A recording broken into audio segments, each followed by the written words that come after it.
পাঠ ৪৩ আতার বিচি রবীন্দ্রনাথ ঠাকুর। আতার বিচি নিজে পুঁতে পাবো তাহার ফল, দেখব বলে ছিল মনে বিষম কৌতূহল।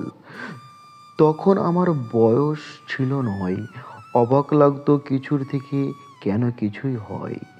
দোতলাতে পড়ার ঘরে, বারান্দাটা বড়, ধুলোবালি একটা কোণে করেছিলুম জড়ো। সেথায় বিছি পুঁতেছিলুম অনেক যত্ন করে, গাছ বুঝি আজ দেখা দেবে ভেবেছিল রোজ ভোরে।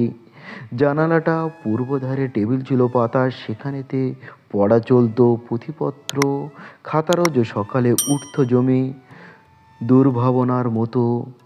পড়া দিনে দিতেন, পড়া নিতেন মাস্টার অনন্ত।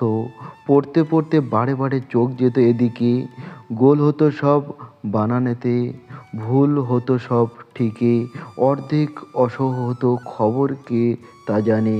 কে আমার যাওয়া আসা এই কোণাটার পানে।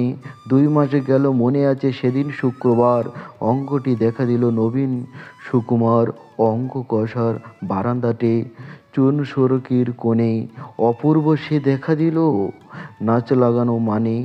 আমি তাকে নাম দিয়েছি আতা গাছের খুকু। ক্ষণে ক্ষণে দেখতে যেতেম বাড়ল কতটুকু, ২ দিন বাদে শুকিয়ে যেত সময় হলে তার। এই জায়গাতেই এস্থার নাহি ওর করত আবিষ্কার। কিন্তু যেদিন মাস্টার ওর দিনের মৃত্যুদণ্ড, কচি কচি পাতার কুড়ি হলো খণ্ড খণ্ড। আমার পাড়ার ত্রুটির জন্য দায়ী করলে ওকে, বুক যেন মোর ফেটে গেল অশ্রু ঝরে চোখে। দাদা বলেন, কি পাগলামি! শান বাঁধানো মেঝে, হেথায় আতার বিচি লাগানো ঘর বোকামি এ যে। আমি ভাবলুম সারাদিনটা বুকের ব্যথা নিয়ে, বড়দের এই জোর খাটানো অন্যায় নয় কি এ? মূর্খ আমি, ছেলে মানুষ, সত্য কোথায় সে তো একটু সবুর করলেই তা তো আপনি ধরা যেত।